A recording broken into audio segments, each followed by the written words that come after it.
আসসালামু আলাইকুম সবাইকে, আশা করি সবাই ভালো আছেন। একটা গল্প বলি।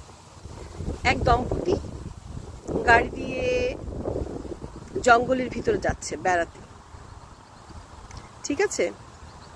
সে হঠাৎ করে দেখলো একটি গাছের ডালে দুটো বানর বসে আছে, মহিলা বানর, পুরুষ বানর। তো পুরুষ বানর মহিলা বানরের সাথে একদম গা ঘেঁষে বসে আছে এবং নানা রকম অঙ্গভঙ্গি করছে, নাচছে।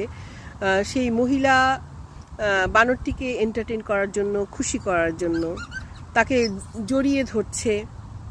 তো সেই দম্পতি সেই দৃশ্যটা দেখছে।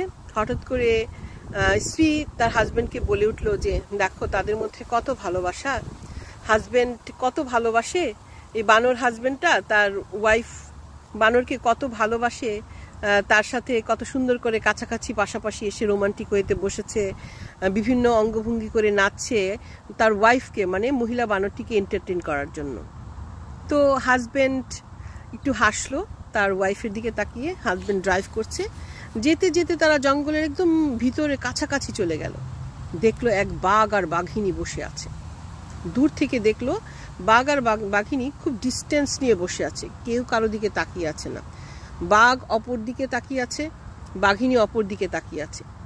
তার ওয়াইফ বলল, দেখেছো তাদের কারবারটা, বাঘ আর বাঘিনীর মধ্যে মনে হয় সম্পর্ক ভালো নেই, খুব খারাপ সম্পর্ক, এরকম সম্পর্ক চাই না তোমার সাথে।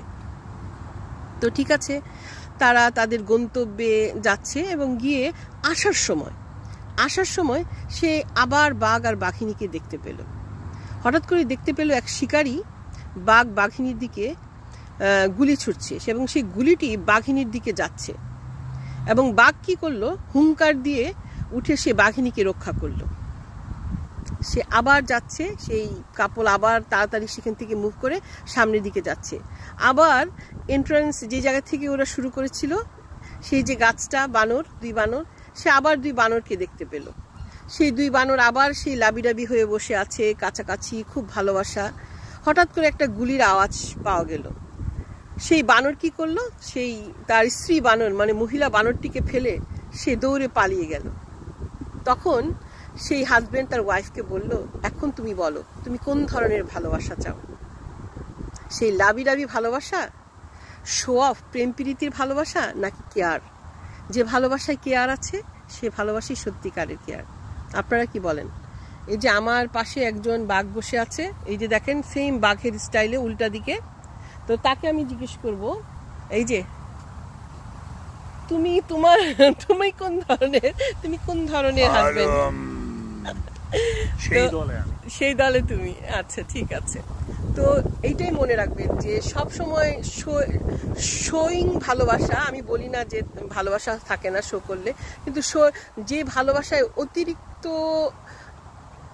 আহ্লাদ দেখা যাচ্ছে কিন্তু আসলে কেয়ার জিনিসটা নাই, সে ভালোবাসা আসলে ইন এ লং রান বেশি দিন টেকে না।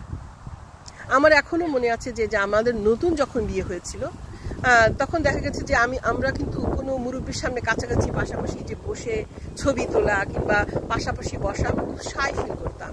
আর বয়সের সাথে সাথে মনে হয় সেই শাইনেসটা কিছুটা কমে গেছে, সেটা অন্য কথা। কিন্তু এখনকার ছেলেমেয়েদের দেখেন, তারা বিয়েতে কি সুন্দর like would be husband wife গায়ে হলুদে নাচছে হাত ধরাধরি করে, চারপাশে মা বাবারাও নাচছে। তো ওই জিনিস ব্যাপারগুলো আমাদের মধ্যে ছিল না, হয়তো জেনারেশনের কারণেই হতে পারে। কিন্তু ওই যে বললাম যে শো জিনিসটা হচ্ছে একটা উপরি ব্যাপার, আসল ব্যাপারটা হচ্ছে আপনি আপনার লাইফ পার্টনারের প্রতি কতটুকু কেয়ারিং, কতটুকু লাভিং, কতটুকু সম্মান করেন। ভেবে দেখবেন। ভালো থাকবেন। আল্লাহ হাফেজ।